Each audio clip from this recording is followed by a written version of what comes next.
Hi everyone, this is Karen Fomafung, your Agile Evangelist. Welcome back to my channel.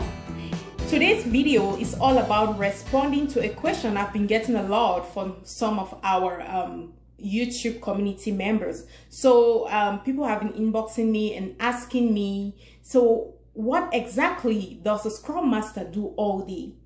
I would really like to understand what a day in the life of a Scrum Master looks like. Someone even said, you know, I've read all the books, I've read all the Scrum Guide, I get the theory, all right? But how does a day of a Scrum Master really looks like practically, in practical terms? So there is even one of the characteristics of Scrum that states, Scrum is easy to understand, but difficult to master. That means it takes a lot of continuous, practical, intentional effort to be really successful with Scrum.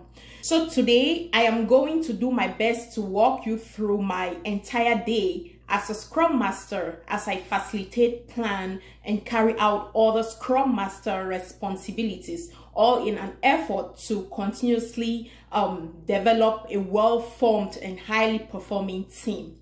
So if this is your first time here, please kindly go ahead and click the subscription button down below, turn on the notification bell so that you will always stay on top of every new upload. Also go ahead and like, share with your friends, drop your comment down below so that we all can continue to learn and grow together as this one big happy Agile family. Thank you so much.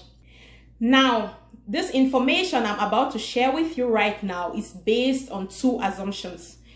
Number one is that you have at least read the Scrum Guide and you have a basic understanding of the Scrum framework. So if you know you don't have a basic understanding of the Scrum framework, please go ahead, read the Scrum Guide to at least have an understanding of the Scrum framework. It's just 13 pages, and then you can come back to this video. That's when you will really appreciate this content. And then the second assumption is based on the fact that we are in the COVID-19 era. So everything is virtual. So those are the two assumptions. So now let us go into our topic. So what does a typical day of a Scrum Master looks like?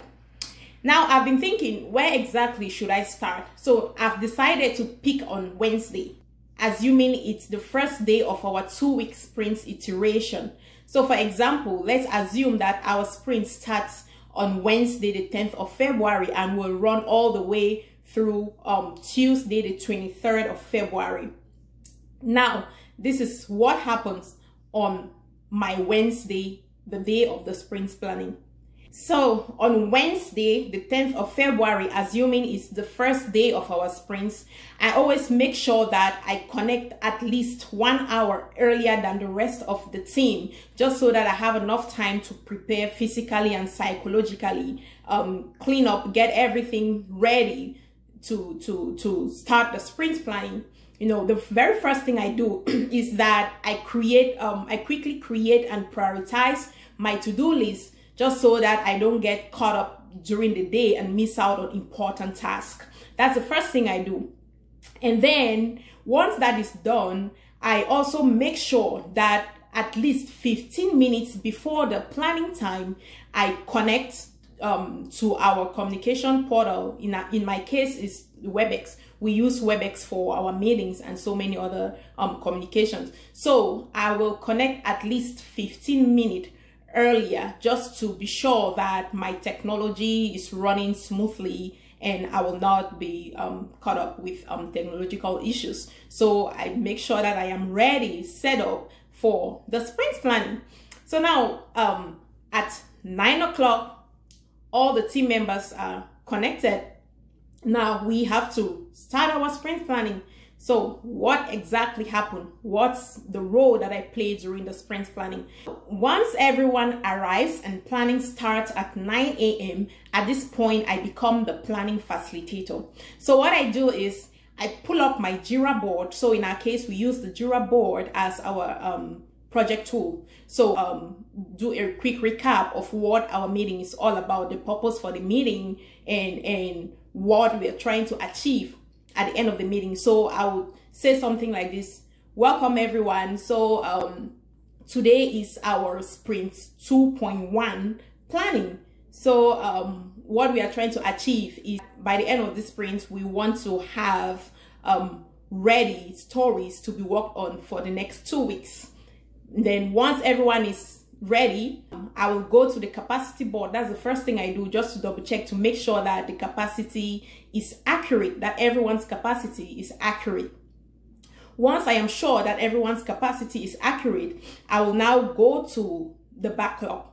I will pull up our story backlog, then assuming as well that the backlog is prioritized and ranked accordingly. So I'm now going to start with the first user story and calling them out by their story IDs. So for example, I would say, I'll pull up the first story. I would say story number 0021. So immediately I call out the story, the team members already understand what they are supposed to do. They have to just go ahead and start having conversations around that story. So we have something that we call the definition of ready. So once this conversation is going on, I have my list of definition of ready that I am going by. So I have this checklist that I am going by. So once the team members have continue to have this conversation, if the story needs to be broken down further, if the story, you know, have to be clarified, more details has to happen. So these are the kind of conversation they have, and I'm going by my checklist. So once they think the story is ready to go into the backlog, I will now go ahead and confirm with them by going. So what I go by is my checklist. I would look at my checklist and I'll confirm with them. So do you think the story is ready to go into the backlog? So we all have a common understanding of what our definition of ready is. And they will all confirm, yes, it is ready to go into the backlog. So now I will pull that story into the backlog, and then I move on to the next story. And then I do the same thing. I'll just move on to the next story, say story number 0022. So I'll say story number 0022. I'll call it out, and then they'll immediately start the discussion around that story. And that's the same thing we do until we think that we are ready for that sprint. So how do we know that we are ready for that sprint? Whatever stories that we are pulling into our backlog, we are also measuring it by our available capacity, because our available capacity is fixed. So we are pulling the work that is equal, almost equal to the available capacity. Sometimes we might leave at about 10% or 15% buffer just for unknowns. So what's the purpose of our definition of ready? Our definition of ready, it serves as a guide that will keep us in check to make sure that all the stories that we are pulling into the sprint will deliver value to the business and to the customer at the end of the sprint. So now when we determine that our sprint backlog is ready to be worked on, we are also taking into consideration the sprint goal. We are making sure that all the stories that we've put into the sprint backlog will be able to meet the sprint goal at the end of the sprint. So now you see, that's how we know that we are ready for the sprint. Now there is also one important aspect that I make sure I always double check. So once everyone confirms that, yeah, this workload that we've put into the sprint is ready for the sprint, I will still go ahead and double check with every team member just to confirm that everyone has enough to do during the sprint, just so that some people are not left with all of the work and other people are just not doing enough. You know, that's not going to be fair. So I will just go one after the other by team member and confirm with them. So for example, let's say Joshua. I would say, Joshua, do you think you have enough for the sprint? Are you covered for the entire sprint? He would look and he'll be like, oh, for now, I think I am good for the first 2 days, but I will go ahead and, you know, help the others with whatever he would name them. And, you know, so I am trusting them. Again, you have to trust your team. You have to trust your team that they know best. You know, so I am trusting them to be honest enough to share with the entire team that they have enough work that will cover them for the entire sprint. You know, so these are the kind of cultures that we try to, you know, really encourage in our team. So that's what I always make sure I check just to be sure that some people are not doing all the work and then some people are just not doing enough. Yeah, so once we say, okay, we are ready for the sprint, we've confirmed that our sprint backlog is well loaded based on our available capacity and based on the sprint's goal. Now we lock the sprint backlog and we are ready to go. Now, once that is done, the next thing that I do with my team is to conduct a quick stand-up for the day, just to make sure that everyone has a shared understanding of what each team member will be doing on that day. And again, it's also an opportunity for us to double check and make sure that we don't have any impediments that will be stopping us from achieving our plan for the day and our sprint goal. Now, I will go ahead and conduct a 15-minute stand-up. So now, during this stand-up, our goal is to answer these 3 questions. What did you accomplish yesterday? What do you plan to accomplish today? And do you have any impediments? So we all already have a shared understanding on how we should be having this conversation, because I've already, train them and mentor them, directed them on what is expected during our daily stand-up. So now my team is already aware. So I really don't need to start asking them, so Ben, what did you accomplish yesterday? What do you plan to accomplish today? So I'm just only going to call his name out. I'm just going to be like, Ben, can you please go ahead and start? So Ben already knows what he will be saying. So he will be like, yesterday I accomplished this, but mind you, today is a new sprint. So there will be no need for Ben to be talking about what he accomplished yesterday, because we've already moved past the sprints of yesterday, the previous sprints that ended yesterday. So now we are talking about a new sprint today. So the part of what did you accomplish yesterday will be left out because we've already trashed that. But if it was an ordinary day, or let's say it was the next day after the sprint planning, he will be talking about what he accomplished yesterday, what he plans to accomplish today, and if he has any impediments. So those are the 3 areas that we are touching. So once Ben provides his information, and he will mention if he has any impediment or not. At that point, I'm also double checking with him. So do you have any parking lot, or if he's if he starts getting deep into his explanation of what he accomplished and things like that, or if he's sounding like there is maybe a blocker somewhere or an impediment, okay, I'm going to go ahead and direct him, just to be respectful of everyone's time, since the stand-up is just supposed to be for 15 minutes. So I am going ahead now to redirect him, and I'll be like, okay, Ben, please, let's take this to the parking lot, just to be respectful of everyone's time. No. So he'll be like, okay, no problem. So I'm going to just take a quick note down that, okay, Ben has a parking lot. And then again, I'm going to double check with Ben. So Ben, is your parking lot for the entire team, or it's just for some individuals? Just to make sure that I'm not keeping everyone on the parking lot, and just wasting their valuable time for nothing. So Ben can go ahead and tell me, well, it's not for everyone. I think I only need Mary and Mike. I'll be like, okay, so I'm going to jot Mary and Mike's name down, just the same way. So I'll do that for everybody. And once we are done, and I will now go ahead and give everyone the opportunity to sign off if the parking lot doesn't really concerns them directly, or if they are not interested in what's supposed to be discussed during the parking lot item. So I'll now give everyone to go ahead to sign off. Now everyone signs off, and then now we are in a parking lot. Again, I am still the facilitator of that parking lot. So I'll go now ahead and facilitate the parking lot, and people will now continue their conversation on the issues. And now during these meetings, including the planning, the stand-up, parking lot, or whatever meeting, my point of focus is I am staying alert to capture impediments. I am staying alert to have a sense of the atmosphere, whether people feel comfortable, whether people feel stressed, whether people feel excited and motivated, whether my team members are happy and ready to go. Those are the things that I try to sense. Those are the things that I try to smell. That is, I am smelling behavior. I am smelling impediments, because again, those are the things that will affect our sprint outcome. So if anything is going against the standard Scrum practice or Scrum values, my role now is to capture these things, and during the day, I am making sure I am fixing them. So as we progress, I'll give you some specific examples.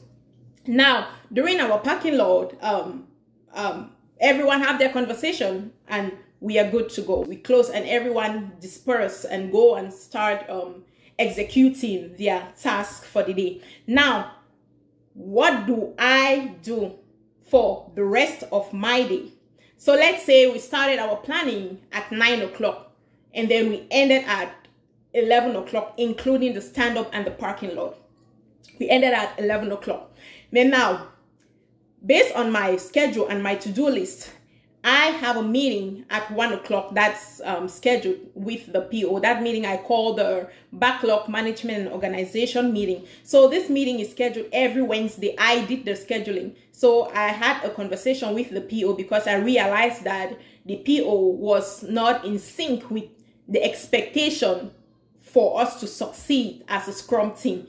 That is that there were times when he would not really, he would miss putting all the necessary information in the backlog, or even reprioritizing the backlog before our refinement, and that will really cost us so much time during the refinement, you know. So now what I did was I met with the PO just to get a sense of his gaps and his understanding of the Scrum framework. So at the end of our conversation, we agreed to establish a weekly backlog management and organization meeting where I support the PO to make sure that all the requirements, the feature requirements are in the backlog.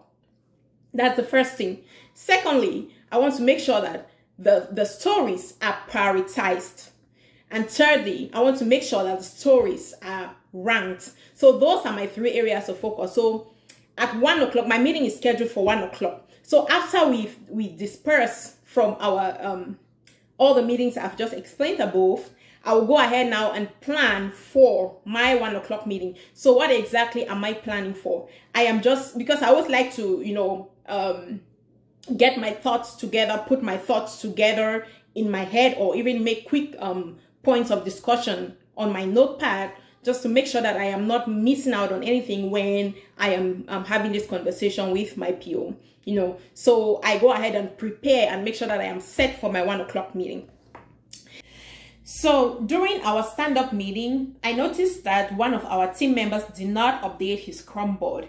And this same team member has been very inconsistent with updating his board, and we have it as a shared understanding based on our team charter that we will always update our board at least 30 minutes before the stand-up time. So I realized that he did not update his board, and he has been very inconsistent with updating his board. That is, some days he will update his board, some days he will do it right during the stand-up meeting, some days he will do it when he's reminded, and other days he would not do it at all.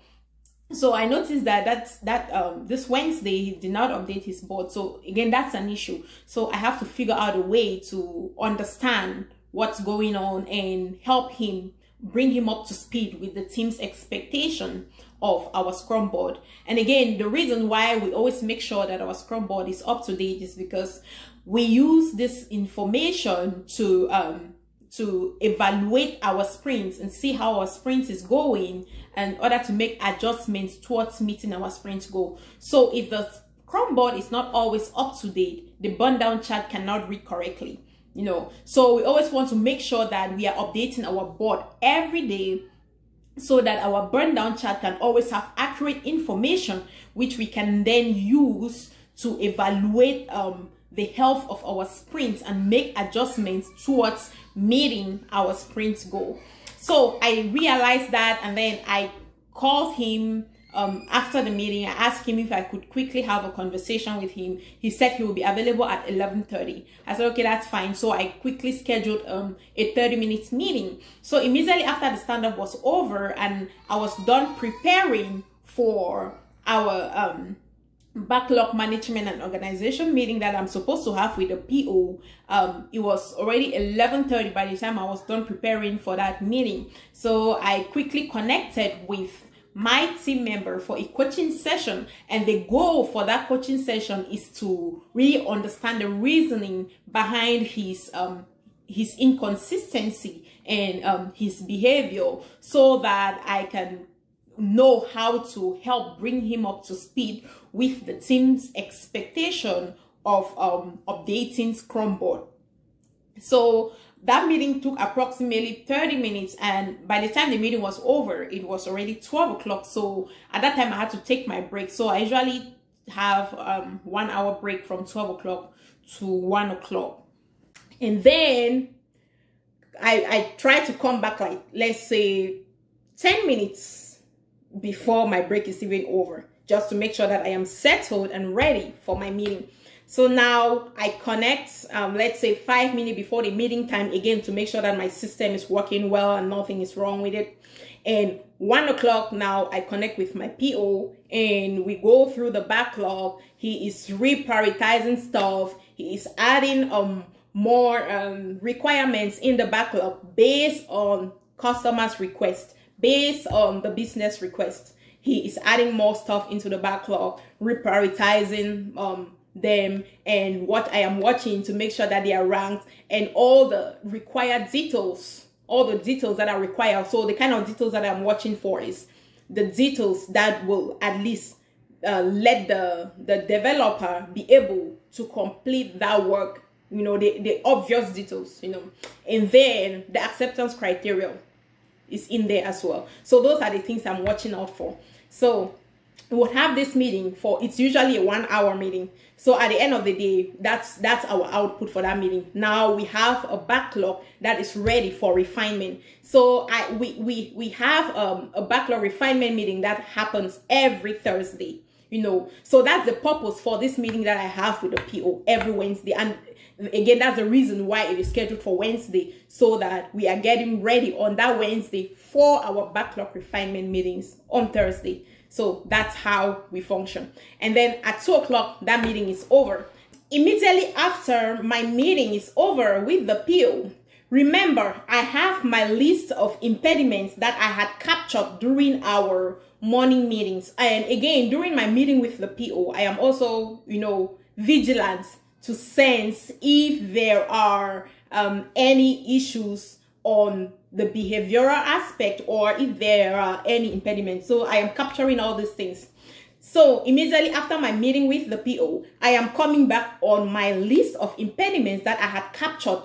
And then I try to start figuring out how to clear these impediments. But one thing I want you to also pay attention and note is that a Scrum Master doesn't just run off and start trying to clear off all impediments. Remember, the goal is to achieve a well-formed, high-performing, and self-managing team. So whatever impediments that we encounter during the sprint, we have to evaluate these impediments, and I have to be able to see if these impediments are the type that the team member can clear up themselves, you know, because again, the goal is to empower them to become self-managed, you know. So if especially if there are internal impediments and they can take care of it, I encourage them to go ahead and take care of it. But if there are impediments that are, let's say, for example, external impediments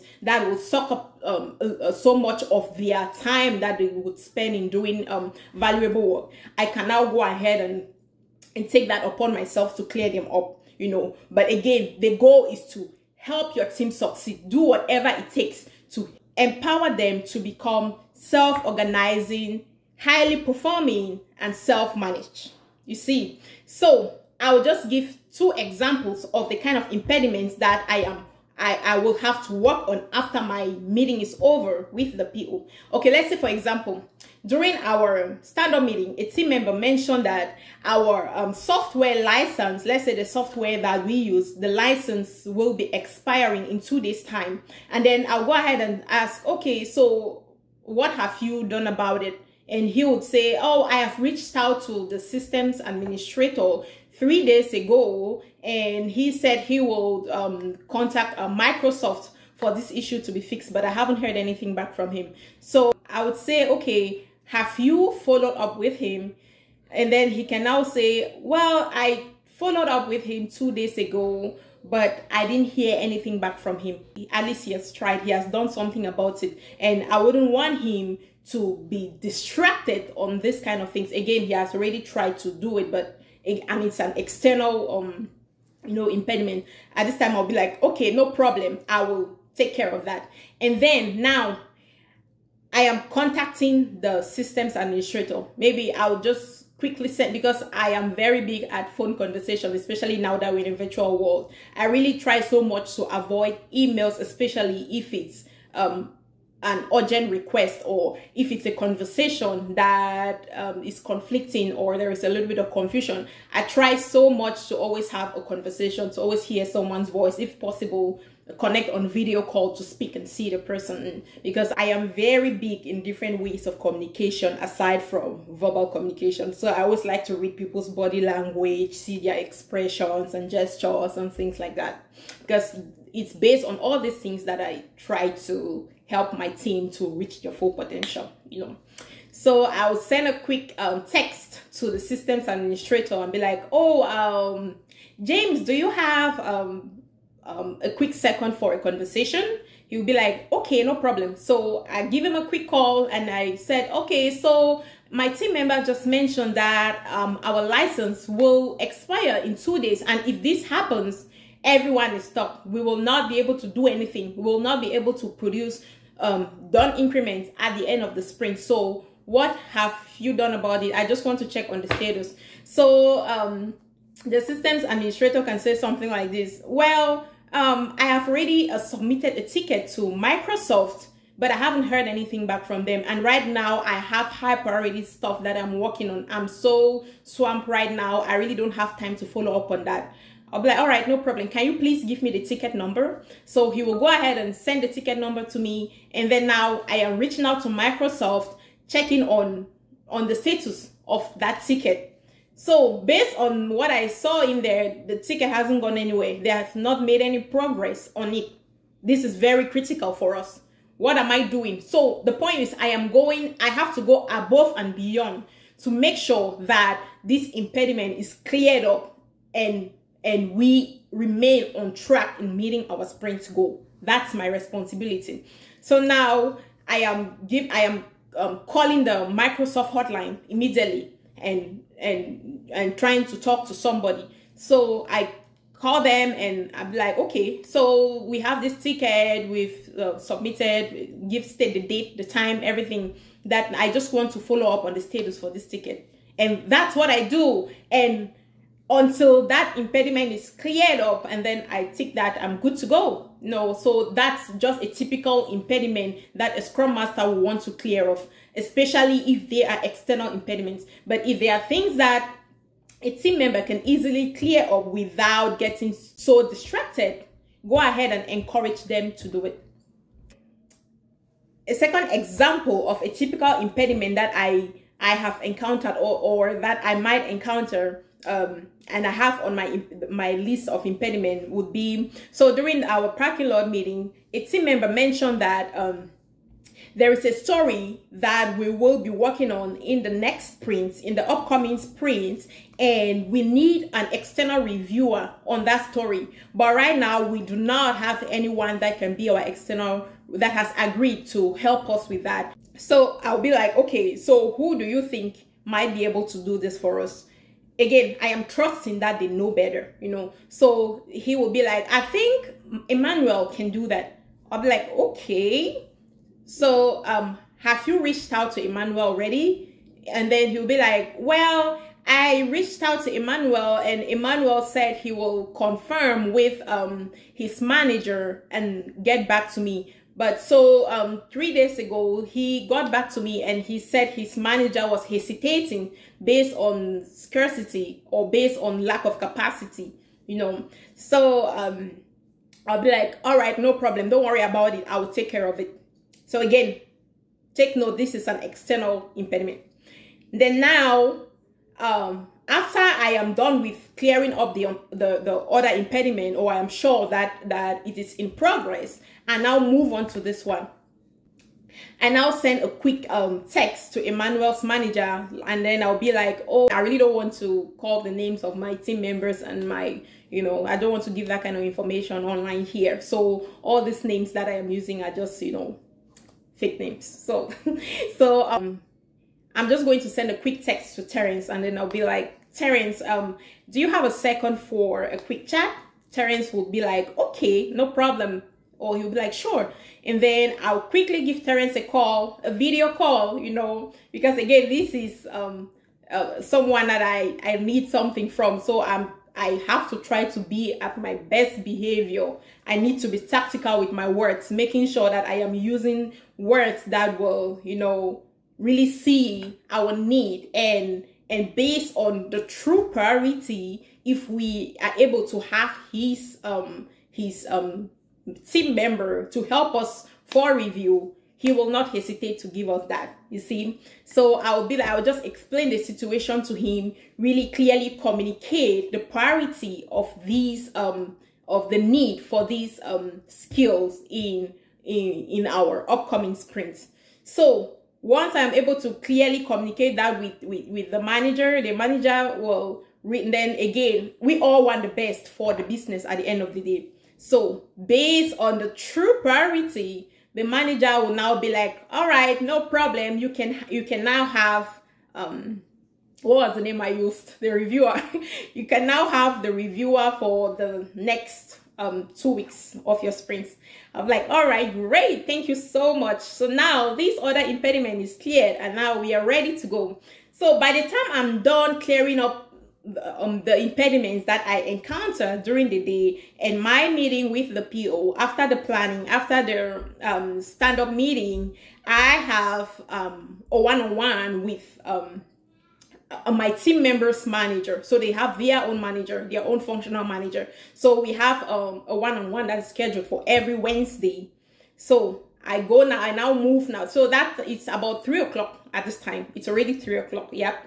At this time. So now we have 30 minutes one-on-one. So I now connect on my one-on-one with the manager. Again, the goal is to, just communicate with her. It's not my manager, my team member's manager. Just communicate with her and let her know if there is anything going on with the work or the team that she might be of help with. No. So what I'm not trying to do is, exposing my team members' downside, unless it is critically affecting our work and we've done everything and it's not working, and whatever information I am sharing with her is for the best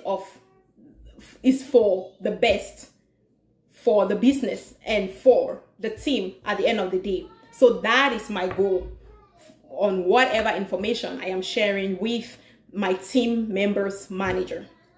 Now, after the meeting with my team members manager is over, I have another 30 minutes meeting that is scheduled every Wednesday from 3:30 to 4 o'clock with my boss.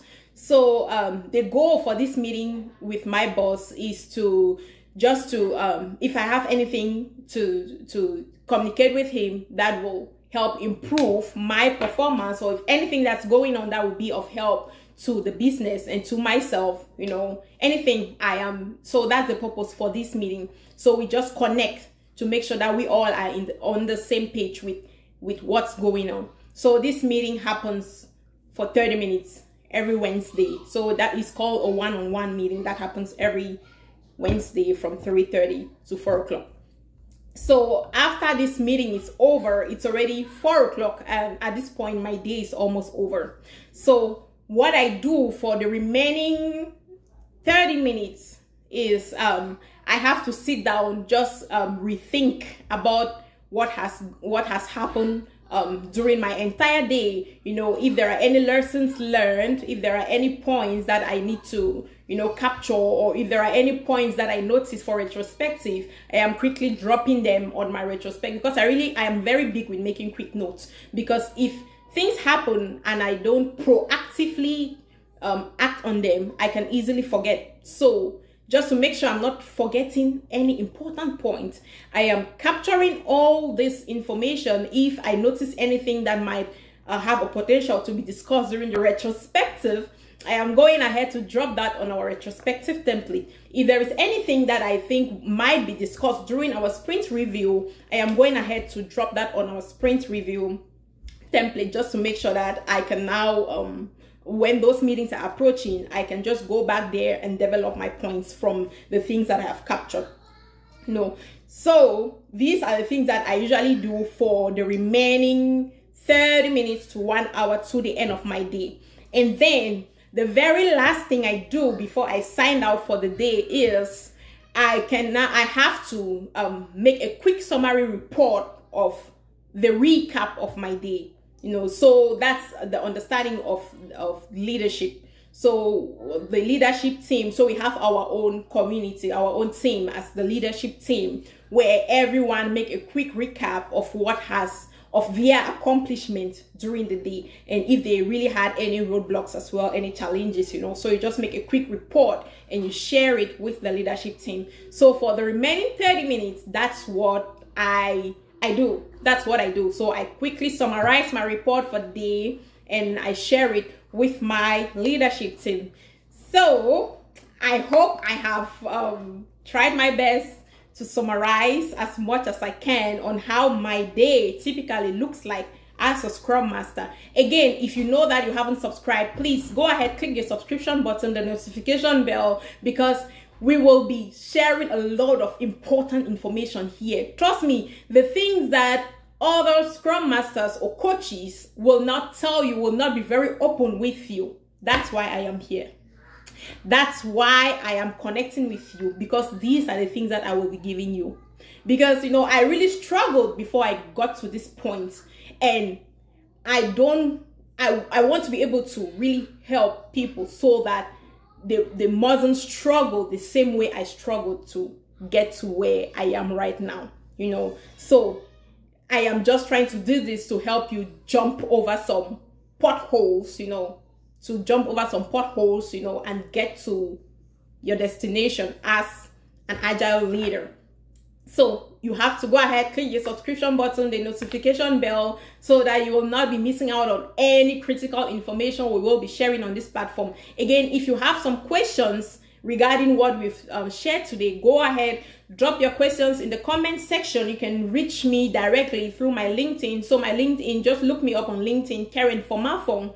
You'll see me there. You can send me you can inbox me through LinkedIn, and then I will respond. I'll do my best to respond to your question as much as I can. Yeah, so in our next video, I will be giving, I know right now in your mind, some people are just kind of wondering, or I am guessing some people are wondering, so what does a whole sprint in the life of a Scrum Master looks like? So in our next video, I will be giving you a summary of what my whole sprint looks like. Again, because every day is not the same. Every day, my activities on daily basis really highly depends on the things that unfold every day, So I'm going to give you, in our next video, I will be giving you a summary of what my sprints, my entire sprints looks like, what I do for the entire sprints to make sure that I am engineering the sprints and we make sure that we are staying on track on meeting our sprint goal and our sprint commitment and moving towards becoming a well-formed, self-managed and self-organizing, highly performing team. Thank you so much, as we will be ending here right now. I hope you enjoyed this video. Hope to talk to you soon. Bye.